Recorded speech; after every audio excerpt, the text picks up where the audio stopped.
Hello and welcome to the Coaching Crowd podcast with me, Zoe Hawkins, and my friend and co-host Jo Wheatley. Hi, everybody. Welcome to today's podcast.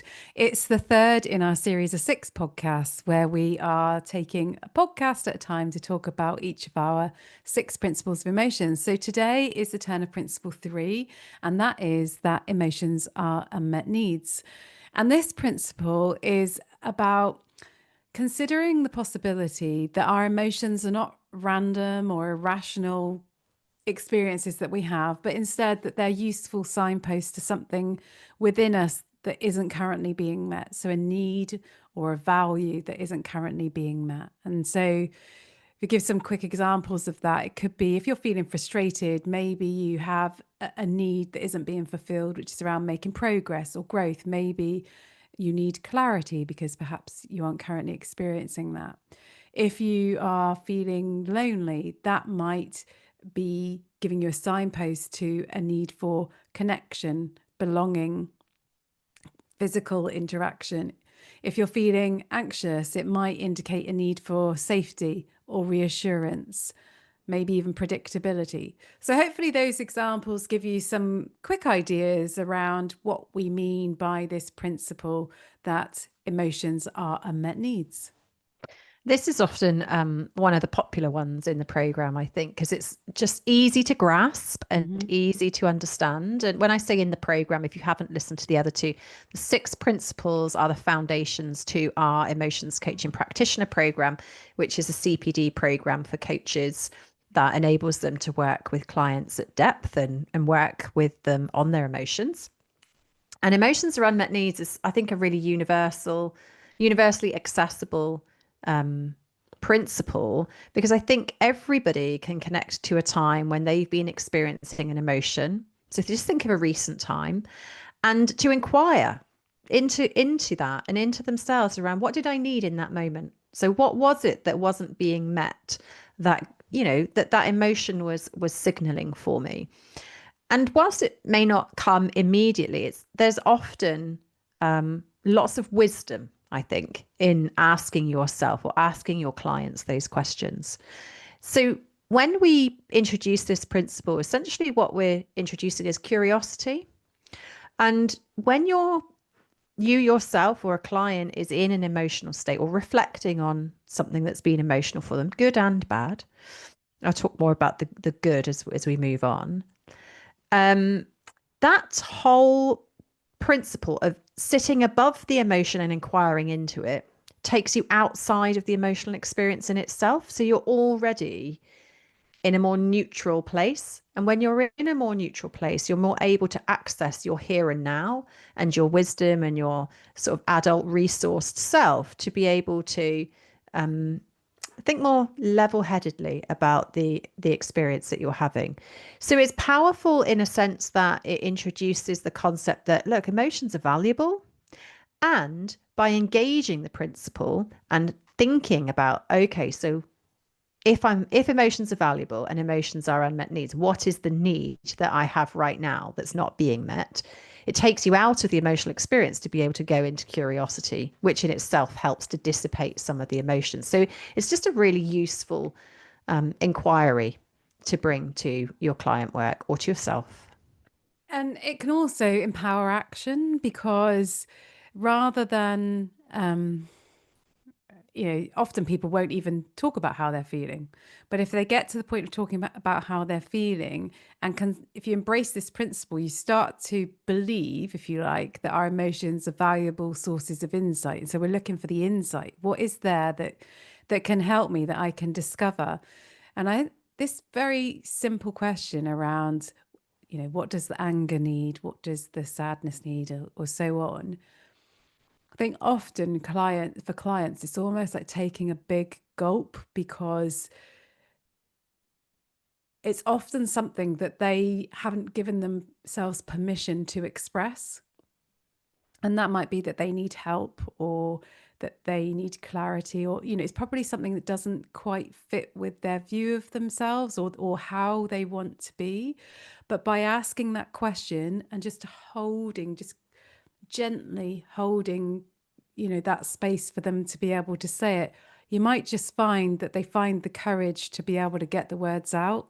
And getting those words out for the first time can be really difficult, often accompanied by tears. And that often expresses a release of something that they've kept often blocked in for a long time, that once they've got it out, it doesn't feel like a big thing at all, and it's something that they can achieve. But probably nobody has asked them that.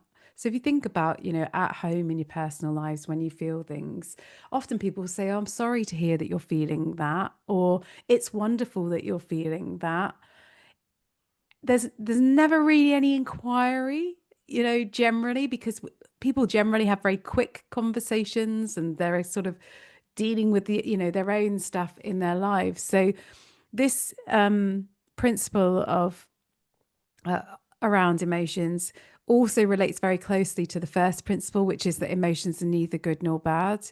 Because if you get curious about like what's the need behind it, you move away from the judgment of the emotion itself. So you'll see in these principles that they are very complementary to one another. I'd offer a yes and to what you were saying there Mm, around it being something that somebody may have kept to themselves or not mm, not recognized. I would say like sometimes it can be really light, these conversations. And sometimes when you inquire into the need, it's almost like the most glaringly obvious, simplest mm, solution that that client just hasn't been able to access in another way, mm, often overlooked because they just haven't really thought that the emotions are valuable. So it might be as simple as feeling really nervous about a meeting that they have coming up with the line manager. And it may not even be the focus of the conversation and coaching, it's just like an FYI. And you might casually just ask, well, it's really interesting. You mentioned you're feeling so nervous. That sounds unlike you. Like, what do you need? Or what does the nervousness need to settle?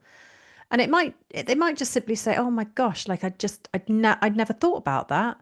Like I need to start preparing. Like I haven't got any time in my diary to prepare for that meeting. I really need to just sit down and prepare." So sometimes emotions coaching is deep and rich and groundbreaking and aha, and sometimes it's fun and silly and light and liberating in a very different way. And I think really what this principle is, it's a life skill.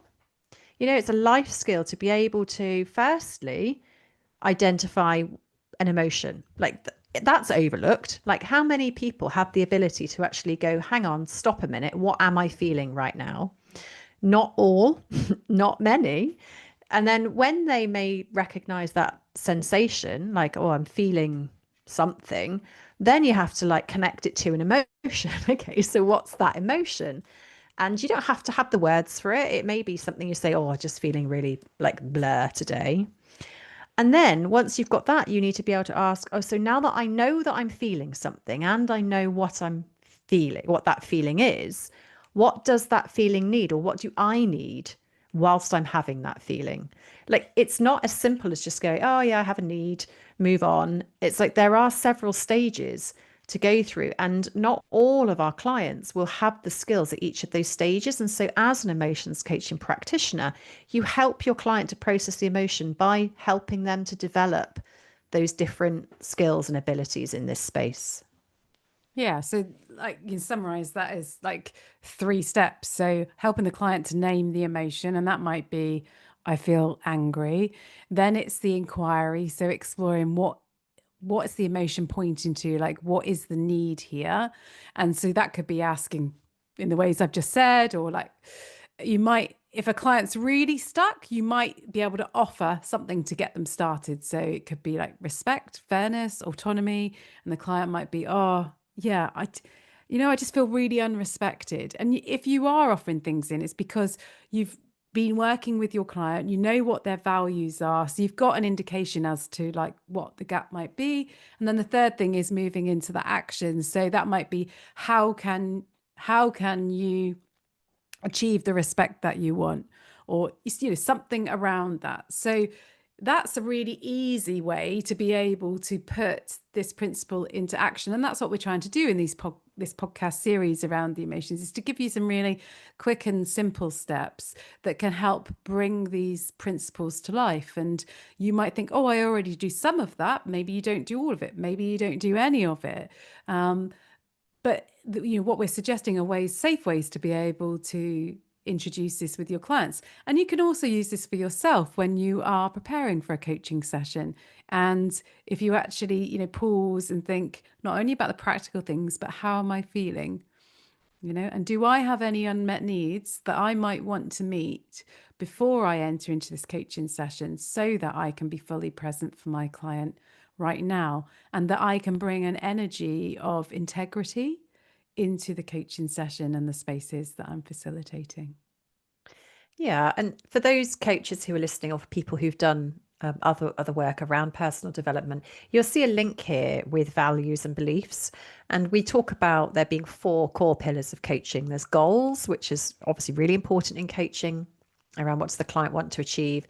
There's values, which is what's important to a client. There's the beliefs that they hold and the emotions that they experience. And we see these 4 core pillars as being intrinsically linked.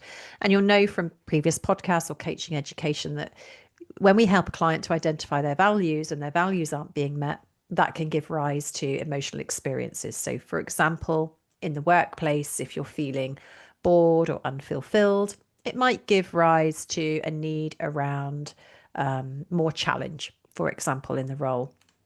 And so when you are able to work with emotions through the principle of unmet needs, it gives you another tool, another approach, another strategy to help people really connect in with what is meaningful for them. What is a life well lived? And I think the thing with values is they are more of a permanent fixture in their life. So your values rarely change much throughout your life unless you have like significant emotional experiences. Whereas emotions are daily. So I may have a need for a fulfilling, challenging, rewarding, status-driven career. And then the emotions piece feels like the pieces in between. So what do I need when I'm sat in a traffic jam having spilled my morning coffee? Maybe I need some humor to brighten my day.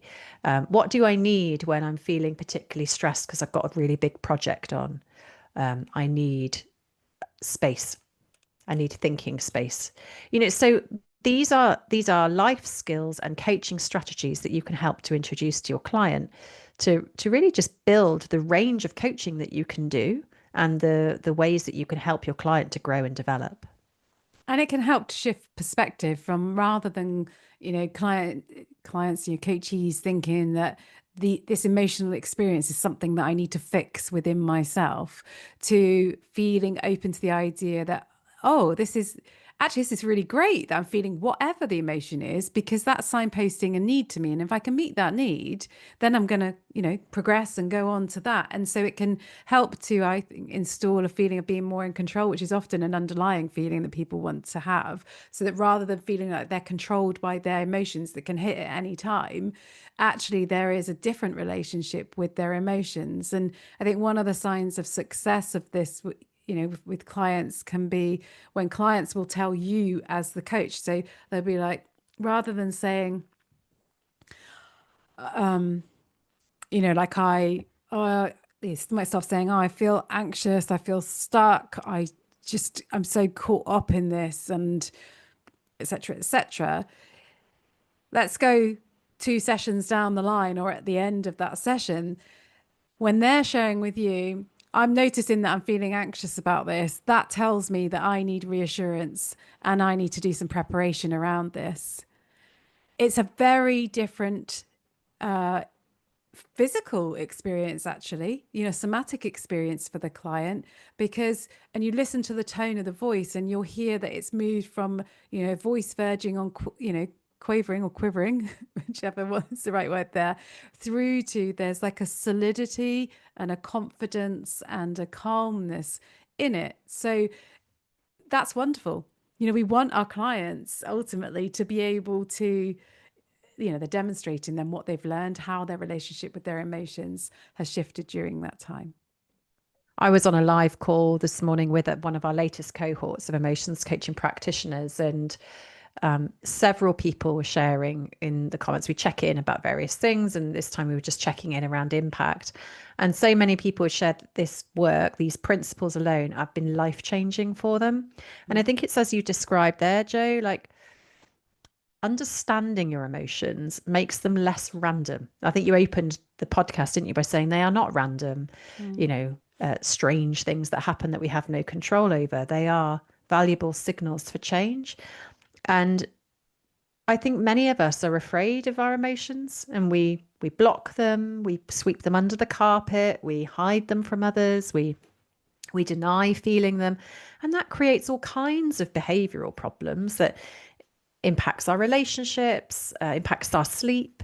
There's so many ways emotions, when you have a unhelpful relationship to them, show up. But learning how to use these principles with your clients is one thing, but being able to apply them to yourself, as you hear from our emotions coaching practitioner trainers, that it's life changing for them. And because it's life changing for them, they are able to passionately step into this work with their clients, which makes it life changing for their clients as well. So there's a real ripple effect to this work. So if you want to learn more about this, it feels like we're talking your language. We'd love for you to come and join us in one of our emotions coaching cohorts. And you can find all the details about the program at igcompany.com/emotions coaching.